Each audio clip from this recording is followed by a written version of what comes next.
Bonjour à toutes et à tous, j'espère que vous allez bien et j'espère surtout que vous êtes toujours prêts à nous suivre pour le troisième cours que nous allons vous présenter. Alors, la séance d'aujourd'hui va être portée sur la compréhension de l'écrit. Les objectifs de la séance sont identifier le narrateur, repérer les informations relatives au personnage principal et distinguer les deux premières étapes du récit, à savoir la situation initiale et la suite des événements. Alors, je vais vous expliquer pourquoi là, nous allons nous arrêter uniquement aux deux premières étapes du récit. Tout simplement parce que la nouvelle, elle est trop longue. Donc nous, qu'est-ce qu'on a essayé de faire? De la partager en deux parties. La première partie, nous allons la voir aujourd'hui. Et la deuxième partie, nous allons la voir la séance prochaine, c'est-à-dire la séance 4. Alors, voilà. On va essayer donc de nous intéresser d'abord au paratexte. Alors, quand on parle du paratexte, donc automatiquement, on pense directement au titre, au paragraphe,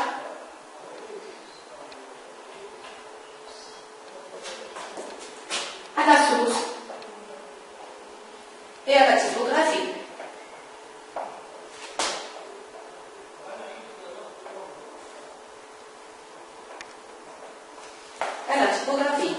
Alors, nous avons tout d'abord le titre.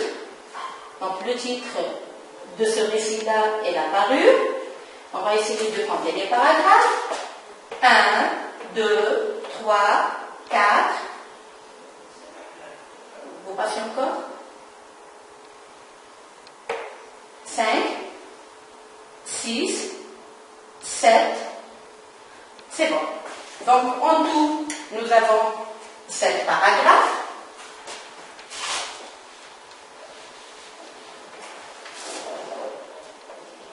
Nous avons la source. Dans la source, nous avons le nom de l'auteur, qui est Guy de Maupassant. Et nous avons l'intitulé de l'œuvre, qui est La Parure. Et le Gaulois, et où est paru la première fois ce texte-là, le 17 février 1884. Revenons maintenant à la typologie. Nous allons dire que nous avons beaucoup de guillemets, ce qui attire notre attention, et les deux points. Ceci nous laisse penser directement qu'il y a des répliques ou un dialogue dans des passages où il y a des dialogues dans ce récit-là. Bon, maintenant nous allons passer à la lecture du texte. Bon, comme vous n'avez pas de texte entre les mains, c'est à moi de vous le lire pour vous faciliter dans sa compréhension. Et pour cela, je vous donne deux consignes. Donc là, on vous demande de lire le texte et de dire quels sont les sujets de discussion entre les deux interlocuteurs dans le premier dialogue et les deux autres interlocuteuses dans le deuxième dialogue. C'était une de ces jolies et charmantes filles nées par une erreur du destin dans une famille d'employés. Elle n'avait pas de dot, pas d'espérance, et elle se laissa marier avec un petit commis du ministère de l'Instruction publique. Elle n'avait pas de toilette, pas de bijoux, rien, et elle n'aimait que cela. Elle eut tant désiré plaire, être enviée, être séduisante et recherchée. Elle avait une amie riche, une camarade de couvent, qu'elle ne voulait plus aller voir, tant elle souffrait en revenant. Or, un soir, son mari rentra, l'air glorieux, et tenant à la main une large enveloppe. Elle déchira vivement le papier et en tira une carte qui portait ses noms.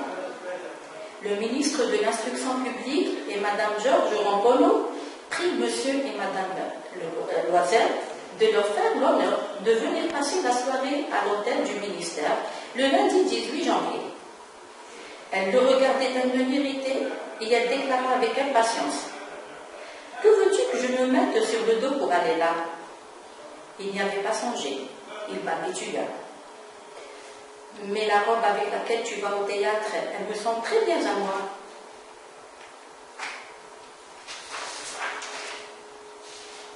Il se tut, stupéfait, éperdu, en voyant que sa femme pleurait. De grosses larmes se descendaient lentement des coins des yeux vers les coins de la bouche. Il bégaya. « Qu'as-tu? Qu'as-tu » Elle répondit d'une voix calme en essuyant ses joues humides. « Rien. Seulement, je n'ai pas de toilette et par conséquent, je ne peux pas aller à cette fête. » Il était désolé. Il reprit. « Voyons, Mathilde, combien cela coûterait-il une toilette convenable qui pourrait te servir encore en d'autres occasions ?» Elle répondit en hésitant. « Je ne sais pas au juste, mais il me semble qu'avec 400 francs, je pourrais arriver. » Il dit. « Je te donne 400 francs, mais tâche d'avoir une belle robe. » Le jour de la fête approchait et Madame Loisel semblait triste, inquiète, anxieuse. Sa toilette était prête cependant. Son mari lui dit un soir, « Qu'as-tu? Voyons, tu n'es que drôle depuis 3 jours. » Elle répondit, « Cela m'ennuie de n'avoir pas un bijou, pas une pierre, rien à mettre sur moi. J'aurais l'air misère comme tout. » Son mari s'écria, « Va trouver ton amie Madame Forestier et demande-lui de te prêter des bijoux. Tu es bien assez lié avec elle pour faire cela. » Elle poussa un cri de joie. « C'est vrai, je n'y avais point pensé. » Le lendemain, elle se rendit chez son amie et lui conta sa détresse. Madame Forestier alla vers son armoire à glace, prit un large coffret, l'ouvrit et dit à Madame Loisel, « Choisis, ma chère. » Elle demanda hésitante, pleine d'angoisse, « Peux-tu me prêter cela? Rien que cela. » « Mais oui, certainement. » Elle sauta au cou de son ami, l'embrassa avec comportement, puis s'enfuit avec son trésor. Gai de Maupassant l'apparut, le Gaulois, le 17 février 1884. Répondons maintenant aux questions. Alors, dans le premier dialogue, il y avait 2 interlocuteurs, Monsieur et Madame Loisel, qui parlait de l'invitation au bal organisé au ministère de l'Instruction publique et du refus de la belle d'y aller parce qu'elle n'avait pas de toilette. Dans le deuxième dialogue, l'une des 2 interlocutrices veut emprunter à son ami une parure. Alors, pour répondre à la première question, nous allons revenir au texte. Donc on voit que le narrateur ici, il utilisait la 3e personne du singulier. Pourquoi? Si on revient à la deuxième question, le narrateur est-il un personnage ou extérieur à l'histoire? Il n'est pas un personnage et par conséquent, il est extérieur à l'histoire. Revenons maintenant à la question numéro 3. Quel est le personnage principal de cette histoire? Nous allons revenir un petit peu en arrière. Le début de l'histoire, nous l'avons déjà vu en compréhension de l'oral. Et on a dit que le personnage principal était Madame Loisel. Donc là, c'est la suite du récit, c'est la suite de la nouvelle. Donc le personnage principal, c'est toujours Madame Loisel. Voilà. À quel moment de sa vie le récit débute-t-il? Est-ce qu'on a débuté le récit depuis le récit de l'histoire de sa fille depuis son enfance, depuis son adolescence, depuis sa jeunesse? Dans le texte, on voit que le narrateur parle de Madame Loisel depuis son mariage. Donc, on va dire que c'est depuis sa jeunesse. Était-ce un moment heureux et pourquoi? Là, nous allons revenir à la première partie du texte. Voilà. Pourquoi était-ce un moment heureux? On va dire que non. Qu'est-ce qui nous montre dans le texte que ce moment-là de sa vie n'était pas, dans ce moment-là de sa vie, elle n'était pas heureuse, tout simplement parce que le narrateur ici, il insiste sur ce qu'elle n'avait pas, ce qu'elle regrette ne pas avoir. Elle n'avait pas de dot, pas d'espérance. Elle n'avait pas de toilette, pas de bijoux, rien, et elle n'aimait que cela. Quand on rêvait des choses qu'on n'arrive pas à posséder, donc automatiquement, on pourrait être heureuse. Et puis même dans le reste du texte, si on passe à la deuxième page, là on voit que à partir de ces mots-là, d'un œil irrité, elle pleurait, de grosses larmes descendaient des coins, lentement des coins des yeux, etc. Donc on voit que cette personne-là, Madame Loisel, n'a jamais été heureuse. Durant tout le texte, on ne parle que de ses souffrances. Hein? On passe à la question qui suit. Relever les mots et expressions appartenant au champ lexical de la souffrance. On va revoir le texte. Nous allons essayer d'en relever que quelques-uns.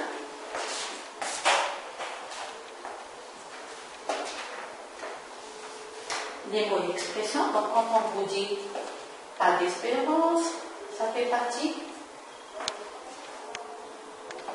du champ lexical de la souffrance. Souffrir, ça fait partie, donc c'est le verbe du nom souffrance. On fait. Nous avons un œil irrité, pleurer, de grosses larmes. Pour dire au hésitant, je ne sais pas au juste, je te donne, bon, on fait pas.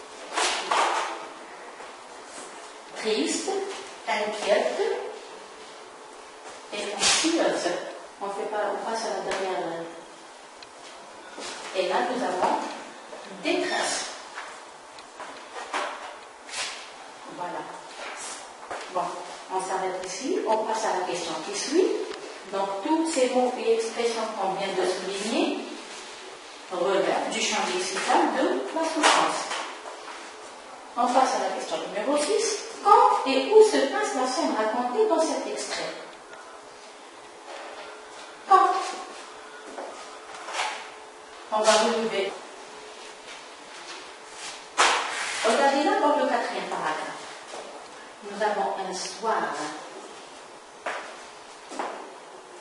Et nous avons rentra. Or, un soir, son mari rentra, l'air glorieux et tenant à la main une large enveloppe. Bon, à partir du verbe rentrer, ça sous-entend que la scène se passe à la maison.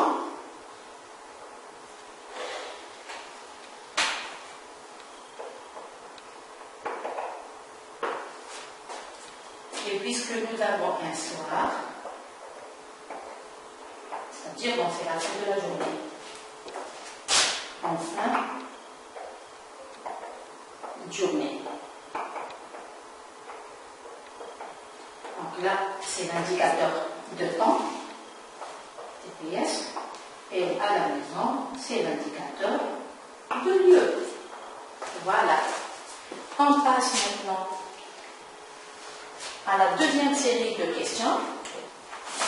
Ne vous en faites pas, avant de répondre à ces questions-là, nous allons faire une deuxième lecture. On va relire le texte. Revenons à la première page. La parure.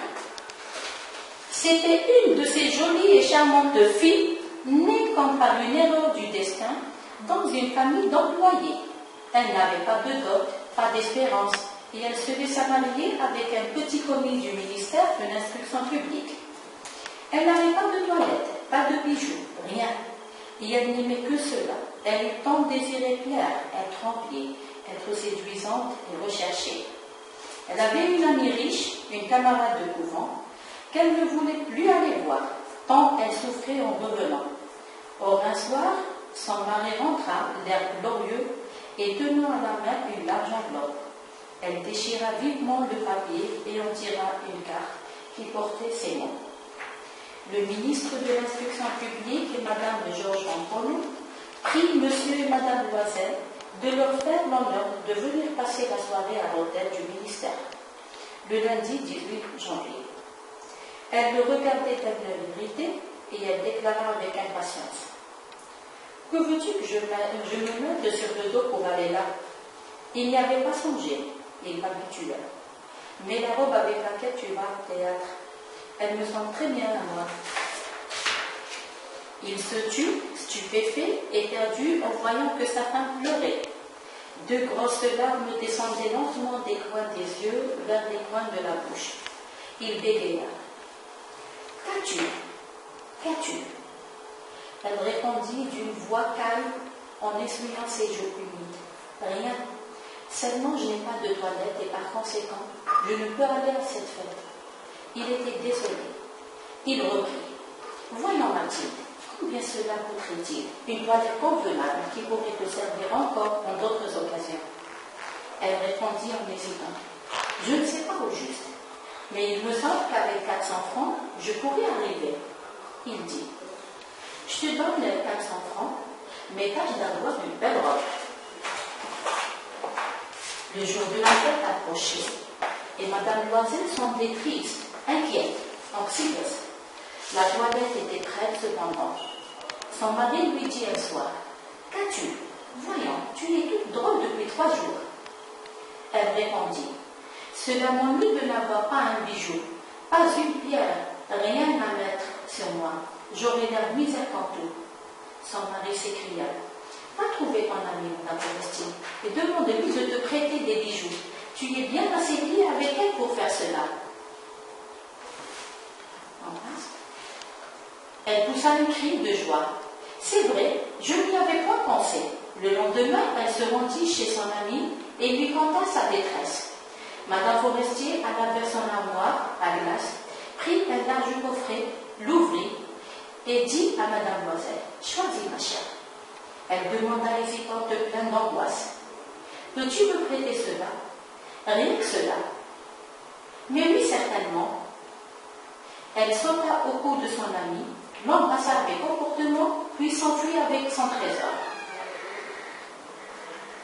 On revient maintenant aux questions. Alors, on nous demande de relever tous les personnages du récit. Alors, les personnages du récit, dans le premier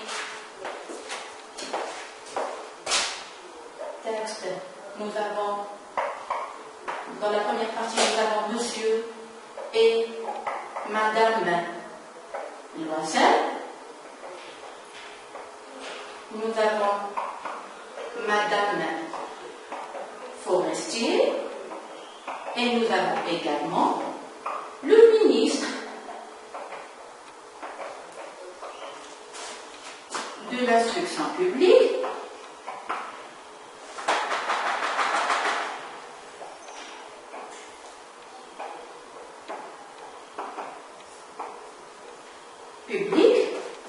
et sa femme, Madame Ramponneau.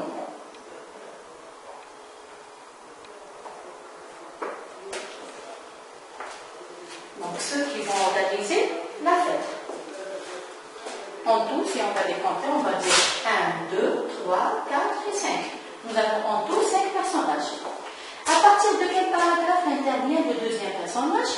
Le deuxième personnage, nous allons revenir à la première page du texte pour montrer où est-ce que le narrateur le fait intervenir. Il le fait intervenir dans ce paragraphe. 1, 2, 3 et 4. Voilà.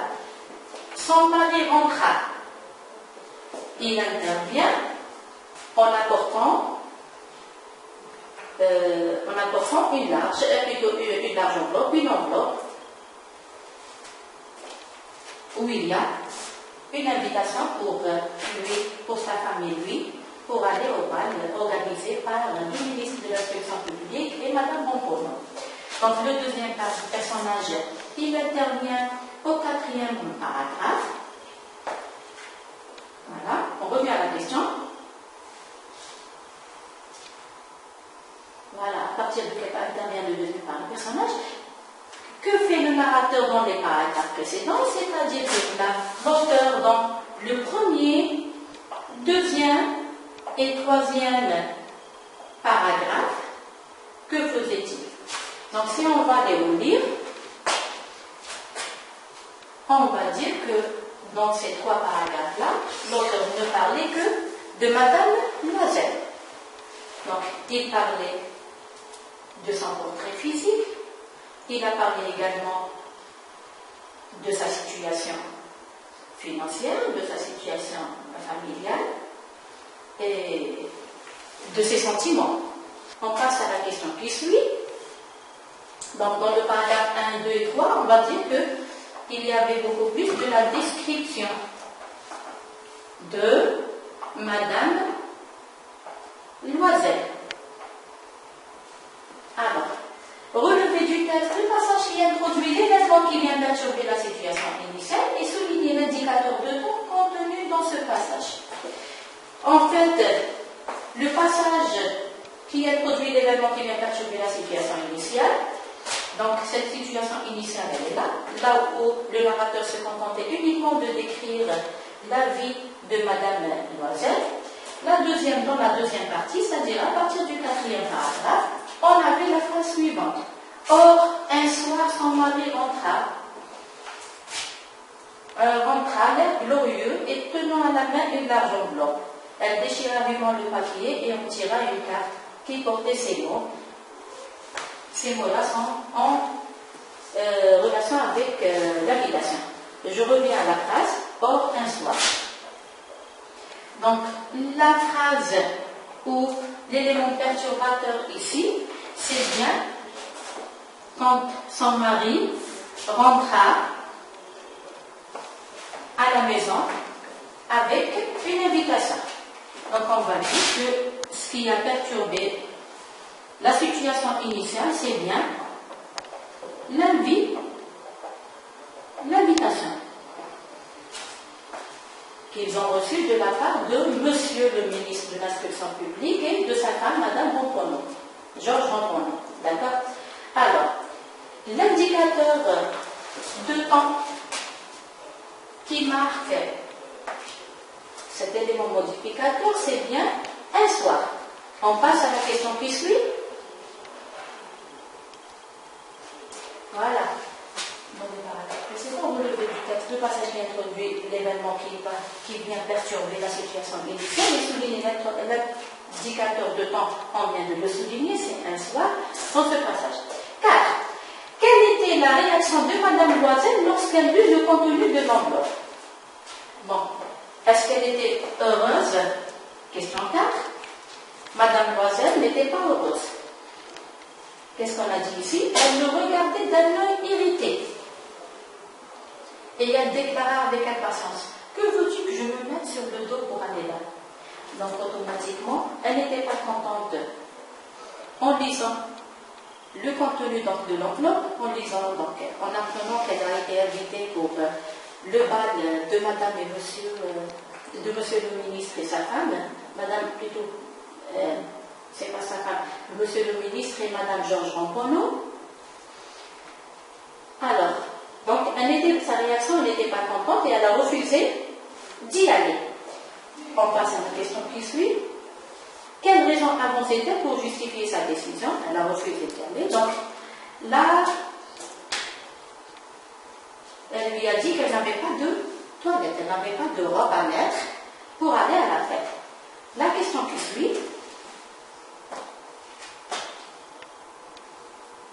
Voilà.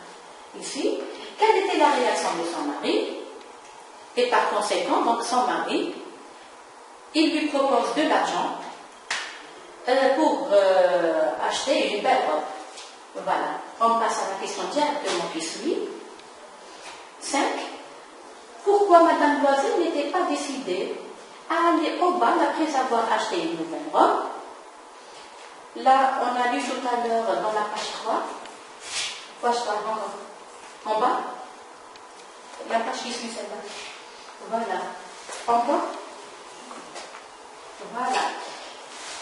Après avoir acheté la robe, on a dit que Madame Loisel ne voulait pas encore une fois aller à la fête. Pourquoi? Parce qu'elle n'avait pas de bijoux à mettre avec la robe qu'elle a achetée.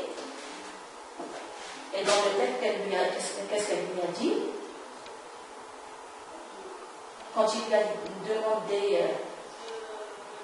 qu'avait-elle, elle lui a dit: cela m'ennuie de n'avoir pas un bijou, pas une pierre, rien à mettre sur moi. J'aurais l'air misère comme tout. Donc, comme elle n'avait pas de bijoux, elle a refusé encore une fois d'aller à la fête. Et son mari, qu'est-ce qu'il fait? La solution, quelle solution son mari a-t-il trouvé pour la dissuader? La solution, il lui a dit: va trouver ton ami Madame Forestier et demande-lui de te prêter des bijoux. Tu es bien assez lié avec elle pour faire cela. Donc là, il lui a demandé d'aller voir son ami et d'emprunter des bijoux. Alors, qu'avait-elle emprunté à son ami? Elle a emprunté une rivière.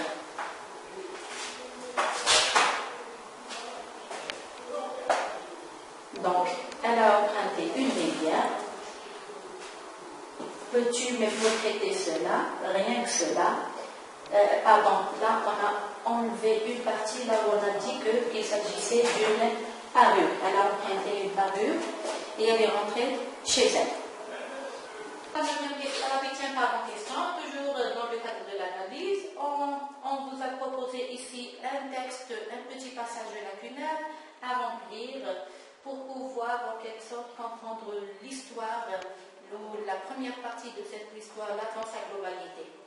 Alors, vous avez les mots invitation, robe, empreinte, luxueuse, rivière et sachet.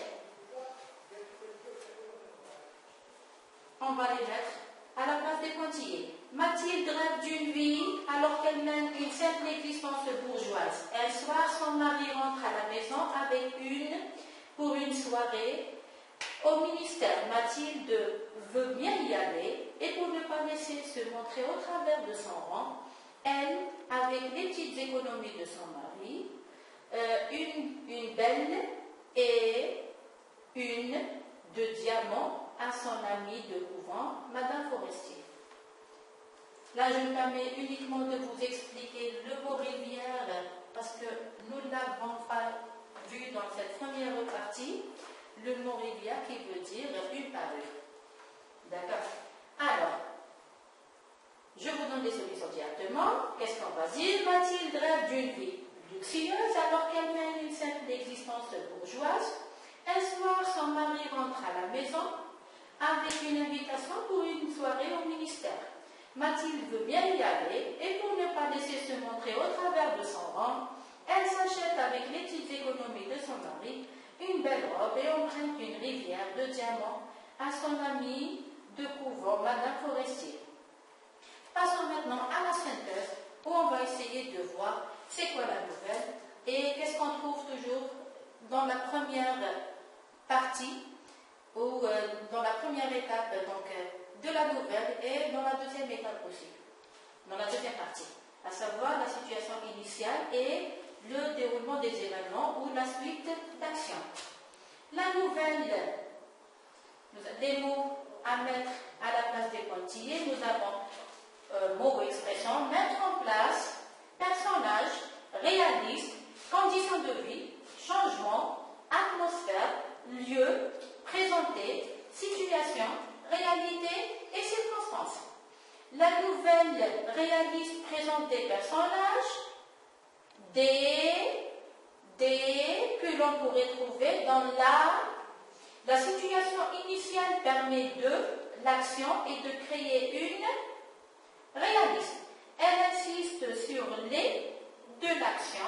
Elle sert à le ou les et à expliquer l'ordre avant que ne survienne un qui va faire évoluer leur vie. J'espère que vous avez compris cette première partie donc, de l'histoire.